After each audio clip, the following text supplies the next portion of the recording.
And you may have heard there's big news concerning the Mountain West, conference realignment, who's coming, who's going.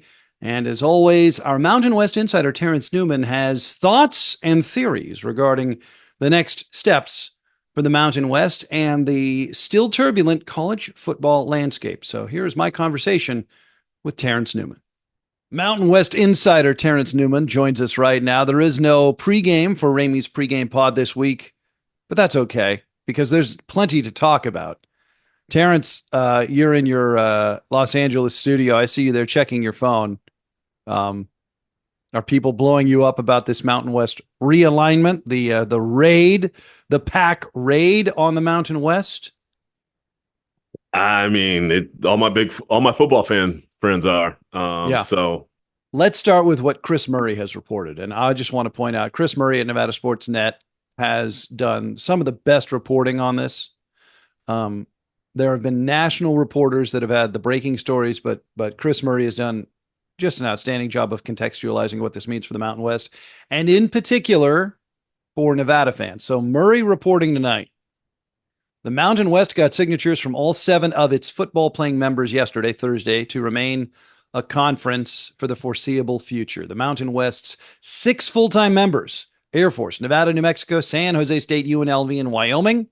Hawaii is a football-only member, and Colorado College is a women's soccer affiliate. Now, we all know the Mountain West lost 5 full-time members to the Pac-12 last month. Boise State, Colorado State, Fresno State, San Diego State, and then Utah State last week. This is Murray again. The Aggies being the last to defect, that coming Tuesday before the Mountain West locked in its remaining 6 full members plus Hawaii on Thursday of this week. Air Force and UNLV will get 24.5% of collected exit fee money, with Nevada, New Mexico, San Jose State, and Wyoming getting 11.5% each, and Hawaii 5%. That means the Wolfpack will get $10.35 million in a one-time payment in June 2026 if all of the exit fees are collected and there's no lower settlement. That is Chris Murray reporting in Nevada Sports Net. There is also the issue, Terrence, of poaching fees that the Pac-12 and the Mountain West agreed to in their scheduling alliance. The Pac-12 is now sued to get out of those poaching fees, but there's an additional sum that could be generated there. And that would get split on the same percentage too, right? Right. Murray has reported on the potential poaching fees that Nevada would then get 11.5% of whatever is collected there. But because of the lawsuit, there's a chance that those fees could get reduced or thrown out. Everybody's got an opinion, or many people have opinions about the validity of the Pac-12 lawsuit. I'm not going to chime in because I am not a legal scholar nor an attorney. I am not a lawyer either. Yeah. That is, but it does seem like the expertise. It does seem like, just kind of in plain language, that the Pac-12 agreed to something, and now they've decided they would like to try to get out of the penalty part of that agreement. And I guess that's why you employ lawyers in some regards. I guess their plan is if they can make the Mountain West spend enough on lawyer fees, we can get them to settle to a lower number. Mm-hmm. I'm just thinking, right? Because I don't see how they could get out of it. It was a contract they willingly signed. No one forced them to. Right. They can't sell you. They didn't have other options. They certainly West isn't the only football conference. They could have. Yeah. They could have asked the American about a scheduling agreement. They could have asked the MAC. They could have asked the Sun Belt. So it looks for now like the Mountain West will survive. And considering 5 full-time members got raided, that's a pretty adroit maneuver by Commissioner Navarez and company, I think, because, it was dicey there. It was dicey. It was definitely dicey. They took a wound. There was a little blood, but the patient's going to survive. That's for sure.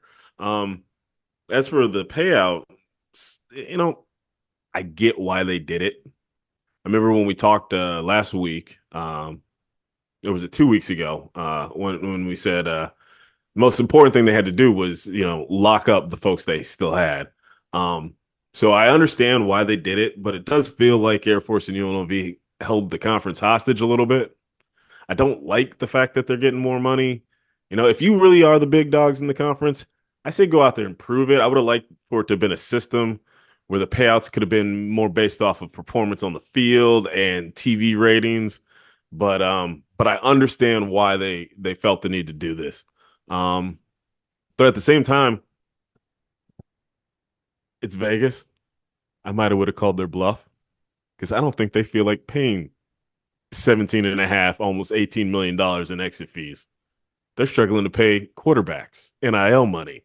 And they have So significant athletics department debt. yeah, so that's one of those where I don't know. I might have would have called their bluff on it, but I understand why they did it. Yeah, but Terrence, if you lose UNLV, then the whole thing's a house of cards tumbling down. I mean, I think they had to make sure that Air Force and UNLV as the remaining kind of flagship programs stayed on side. I get that.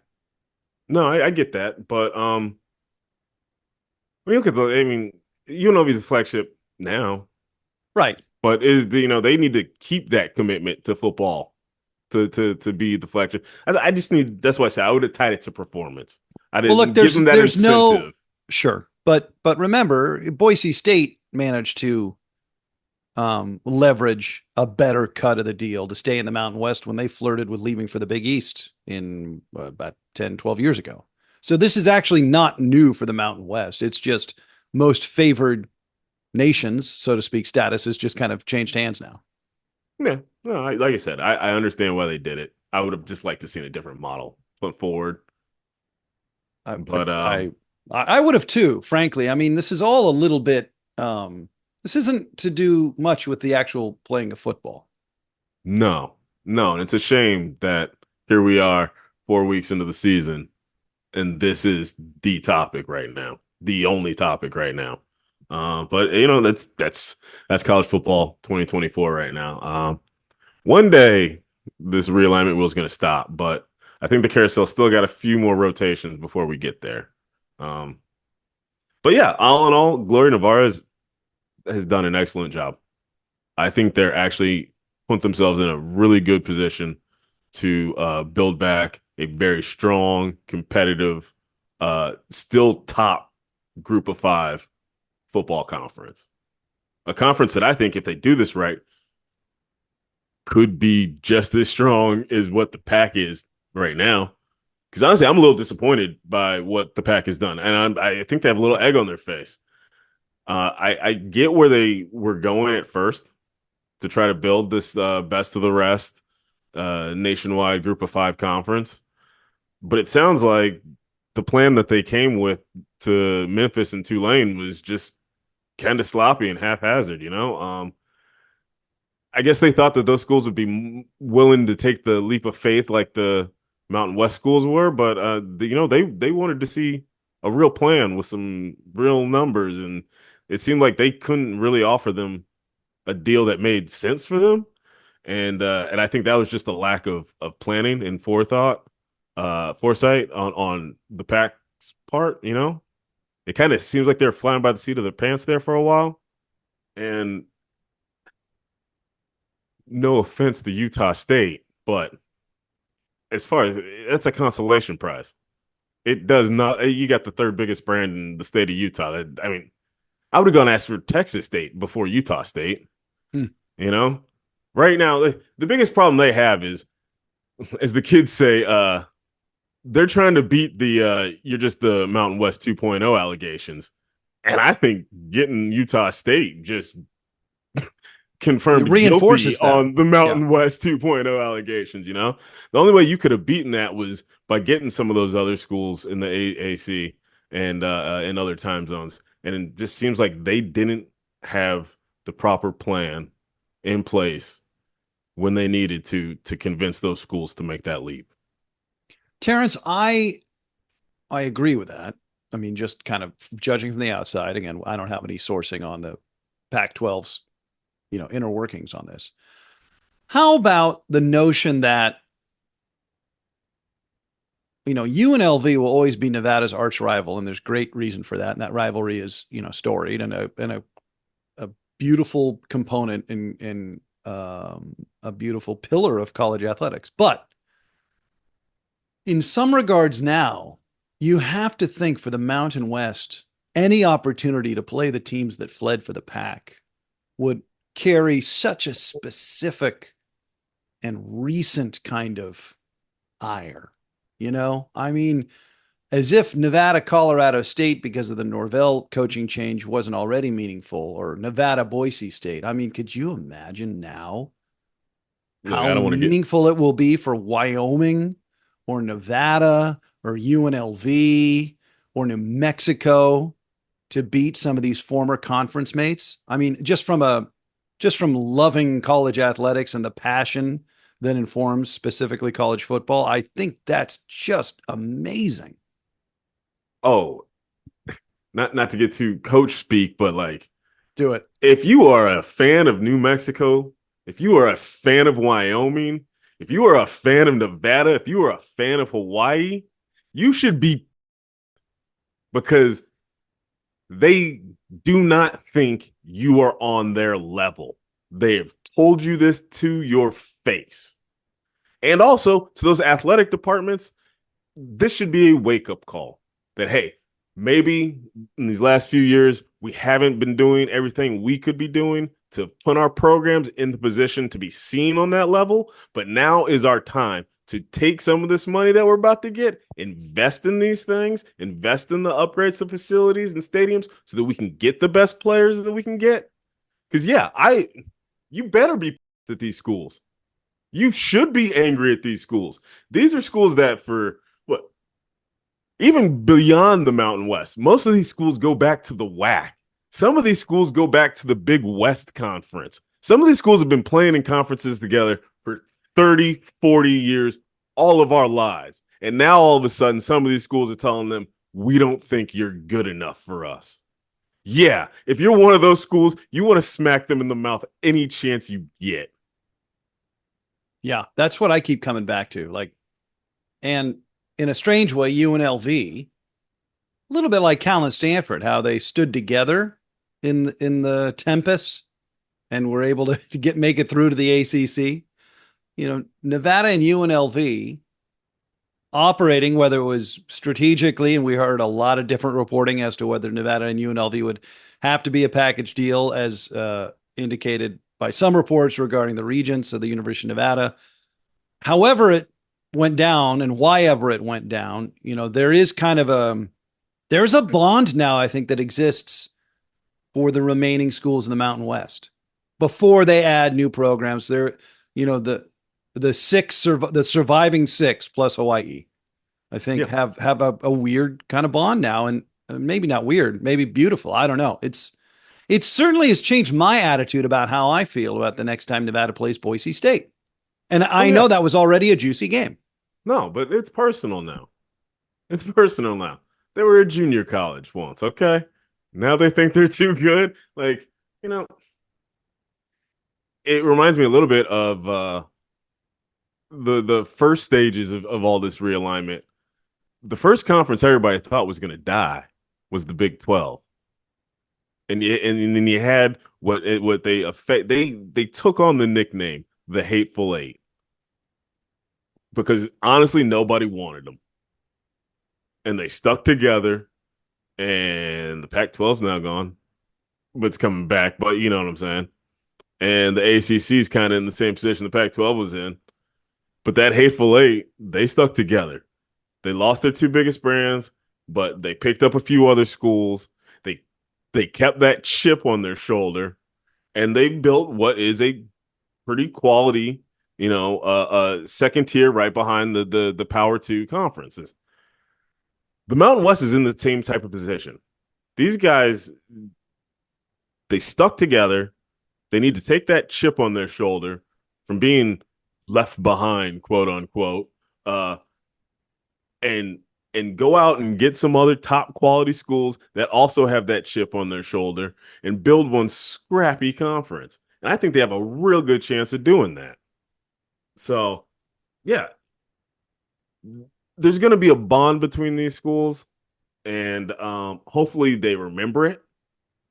And if they can harness that energy and that power and direct it in the right direction, I mean, sky's the limit. I think Okay, there's so no the reason Mount why they can't be not the second best conference to the Pac-12 on the West Coast. It should be a battle. right.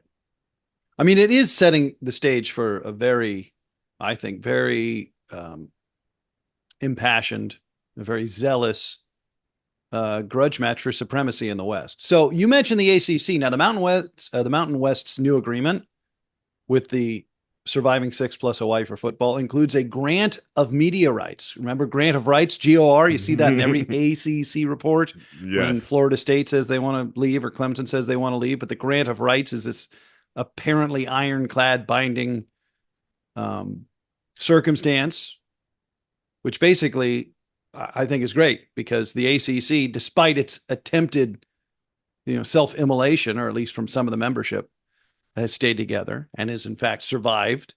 And so now the Mountain West has this grant of media rights through June 30th, 2032.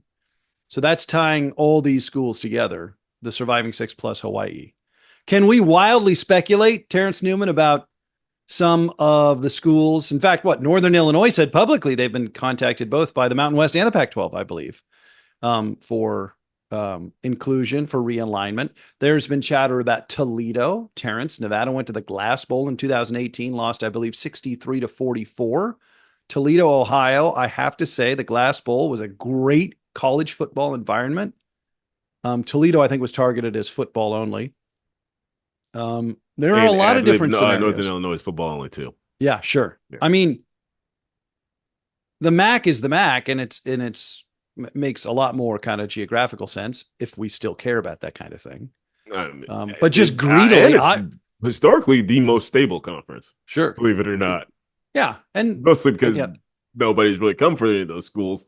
Right. But usually most schools they go to the MAC, they stay in the MAC. I would love Toledo. I would love Toledo, just having been there. And they came to Nevada in 2017. We went there in 2018. Oh, it'd be great.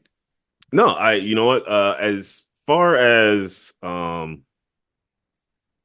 history, they're both schools that have winning history. As far as markets, they both check those boxes. They're new territory. They're pretty decent sized media markets. My only issue is we're a regional group of 5 conference. Right. We're not a giant national super conference. Northern Illinois and Toledo, Ohio don't scream Midwest to me. Mountain West. Yeah, I mean they scream Midwest to me. They don't scream Mountain West to me. Is what I meant to say. And I do feel that's the Mountain West needs to expand some out of its footprint, but I feel like this is a step too far out of its footprint. I did a little Googling. The closest drive for Toledo would be to Laramie, which is 18 hours. Oof. That's too far. That's the closest school you could drive to. 18 hours. Yeah. So out of the schools that they're all talking about right now, I think the number one target, if you can get them, if they're interested, would be Texas State. I like it. Nevada went there, last year? Last year, yeah. San Marcos. Just south of Austin, north of San Antonio. Yeah. You get Texas. I mean, you're opening yourself up to Texas footprint, and you're opening yourself up to just an abundance of recruits. You're not opening yourself up to a lot of recruiting lanes in Northern Illinois. No offense to Northern Illinois, but yeah, like if you're flying in for a Thursday game at Texas State, and then the coaches get to stay over Friday and go check out some high school football games, you know what I'm saying, and see some recruits in person, you don't think that's going to have a trickle down effect in the league a decade later? That would be my number one target. And you're right, because you're talking about Texas footprint in a way that UTEP, which is in El Paso, which is way in the western edge, which is of pretty much New Texas. Mexico. Right. That's not going to have no knock on El Paso high school Texas football. But like if you can look at Austin and San Antonio Yeah. within wherever you're going to play your game there, I see what you're saying, Terrence. That would be the number one spot. That would be the number I one target. I would say Texas State, and I know it's a bit of a project, but I would say Sacramento State. I mean, Oh, maybe I for was Nevada, they're already recruiting that area, so they wouldn't want competition for what has been traditionally a very fertile recruiting soil for the Wolfpack. But for the league in general, I think Sacramento State could be a home run. I think Sacramento State, out of the bring up from the FCS options, they would be option number one for a couple of reasons. Totally. One, media market. Sacramento is a So fairly major large league media market market. now, It's a major league it's a NBA. major league market. Also, it's a city where they're fans. They're sports fans there. They like to get behind sports teams. When the Kings are good, that city goes crazy for the Kings. They don't have a pro football team, and they've never really had a top. It's FCS. They never had an FBS football team to call their own. I think if they did, that city would go wild for them. The only knock they've had is their facilities. They have pretty much an overgrown high school stadium, but they just announced that they are going to build a brand new, I think 25,000 seat stadium on that same in the same area where their stadium is now, and they're going to be making major upgrades to their football facilities. So they want this.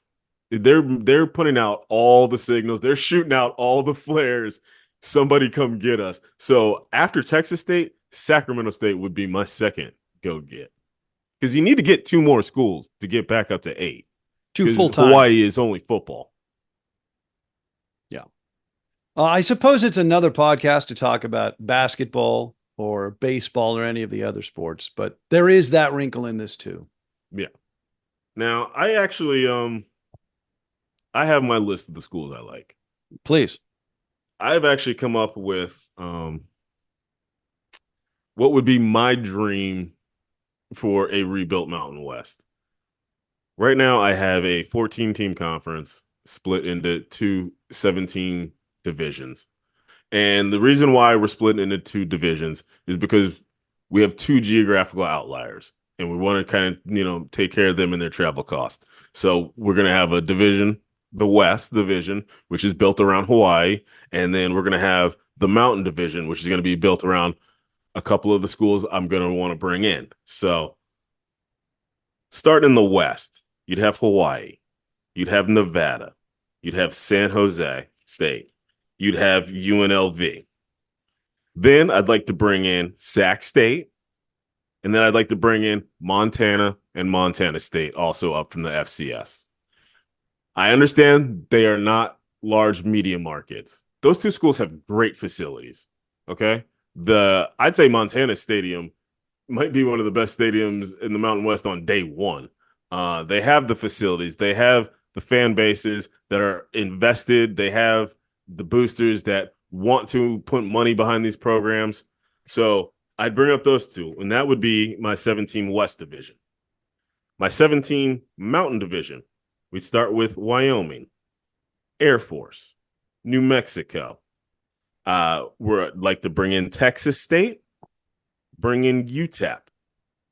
And then the last two, I'm going to bring up from the FCS, North Dakota State and South Dakota State. You're not going New Mexico State. I'm not going to go New Mexico State. No, they were 8th on this. Just because if you're going to bring up North Dakota State, you got to bring up South Dakota State. And so if I can get Texas State and UTEP, you're good. I'm good. I'm good in that region because I already got New Mexico. And North Dakota State, South Dakota State, it's the same thing. They're not media markets that are appealing, but they are, as far as FCS schools go, they are brands. It's very few FCS schools that everybody knows nationwide. You say North Dakota State in Florida, people know North Dakota State. You say North Dakota State in California, people know North Dakota State football. You see North Dakota State playing in a high-level FBS school, you're going to tune in because there's a good chance you're going to see an upset that day. These are the type of programs they need to bring in. And everybody talks about the geography. Well, I mean, if we're talking about bringing in Northern Illinois and Toledo, you can fit in North Dakota State and South Dakota State. I mean, it's much closer. I think Fargo to Laramie is a 12-hour drive. Brookings to Laramie is a 10-hour drive. Trust me, those fans, they're gonna work a half a day on Friday, pack up the RV, drive all Friday night, park out in Colorado Springs and Laramie, and pack their stadiums out on Saturday, and then drive back home on Sunday. Like that's just what those fan bases do. For folks that aren't familiar, North Dakota State is pretty much like the Alabama of FCS football, and South Dakota State is like the Georgia, you know, and Montana and Montana State are like the Ohio State and Michigan. These schools are going to come up and compete on day one. So that would be my ideal, perfect 14 team Mountain West rebuild conference. That would be great. And then you'd have natural rivalries with whatever the pack ends up with. Yes. Yeah. Oh, San Jose State, San Diego State, Fresno Sac State. State, Yeah. Fresno State. Like you're gonna have some California wars. Uh, Nevada, Boise State is still gonna go at it. Montana and Boise State, Montana State, Boise State. Like, yeah, there's gonna be tons of. Honestly, you build that conference, you got a better conference in the pack, Right. top to bottom. And depending upon how the poaching fees lawsuit works out, the Mountain West will have a significant war chest to go make a sweet deal to some of these schools. Yeah. Yeah. And then if you want to get crazy, if you want to go maybe up to 16, there's a couple other schools you could go get. That's when you look at a New Mexico State. If you wanted to bring another school up from the FCS and expand the footprint a bit, I'll throw a name out there you haven't heard much. Northern Arizona. Ah, the Lumberjacks. Yeah. The Lumberjacks. Yeah. They got the walk up Sky Dome Yeah. that they play their football games in. It's a classic old school dome from the 70s. Honestly, it would fit right in. Geographically, Flagstaff is a Mountain West town. Totally. It's about 2 hours north of Phoenix, but it does get, they get some play in the Phoenix media market. So that would be another wild card I'd throw out there. And we're gonna do it. You and I have been talking about my crazy theory. I'm gonna put it out there on the pod. I would think about maybe just because you're losing the Southern California media market. San Diego State, Fresno State, Fresno and San Diego on their loan are two big media markets. Who are you calling up, Terrence? Occidental? I don't. Come on. Both those schools play in Los Angeles. Both those schools get some play in the Bay Area. Yeah. So yeah, you have a giant Southern California size hole, and there is no football teams to fill that hole. So what I would do is take a little bit of that money if you could. Maybe approach a school like Long Beach State that once had a football program. Say, hey, would you like to join the Mountain West? Bring all your Olympic sports over. We'll give you a little bit of money. You match that money to restart your football program so that the Mountain West can get a footprint in Southern California. I mean, in the other sports, it'd be great. Long Beach State was in the NCAA tournament this past spring. Basketball, proud history. Baseball, track and field. They compete at high levels in all of those. Thinking outside the box, Terrence. I'm thinking outside the box. See, one of the biggest hurdles for most schools when it comes to restarting a program is the stadium. That's usually the most expensive thing you got to figure out, the hardest thing you got to figure out. There is a stadium that is not too far from their campus. It's not affiliated with them. It is where the LA Galaxy play MLS soccer, Dignity Health Park. But the Mountain West actually has a history with that stadium. That's right. Because as you remember, San Diego State played there for an entire year. The Los Angeles Chargers played there for an entire year before they were able to move into their stadium. So that stadium has a history of working with a football team, with the soccer team, and making that schedule work. Yeah, UCLA's played a spring game. UCLA's played a spring game there in the past. And so, yeah, that stadium is only 13 miles away from Long Beach State's campus. Ooh. And if you know California geography, that is a lot closer than the Rose Bowl is to UCLA. So I'm just throwing out a wild idea there, Gloria. The advice is free. You don't owe me nothing. But if he wanted to go up to 16, those would be a couple of schools and ideas I would think about. He is Mountain West insider Terrence Newman, who did an intrepid job pinch hitting for Alex Margulies, reporting from the sidelines during Nevada's victory at home against Eastern Washington last weekend. Nevada off this weekend, plays at San Jose State on Saturday, October 5th. Looking forward to visiting with all of you for that one. Be sure to head on down to the Row and Brew Brothers inside the El Dorado this coming Wednesday, 6 p.m., no cover. The Wolfpack Coaches Show with Nevada head coach Jeff Choate. 6 to 7. You can catch it on Facebook Live, the video stream. You can listen on terrestrial radio in Northern Nevada on 94.1 FM, 1450 AM ESPN radio. But we would love to see you down at Brew Brothers again. It's a real good hang. Coach Choate brings assistant coaches and some of the players, and it's a natural ball. So enjoy the bye weekend, enjoy all the games, and we'll see you Wednesday at Brew Brothers. Peace.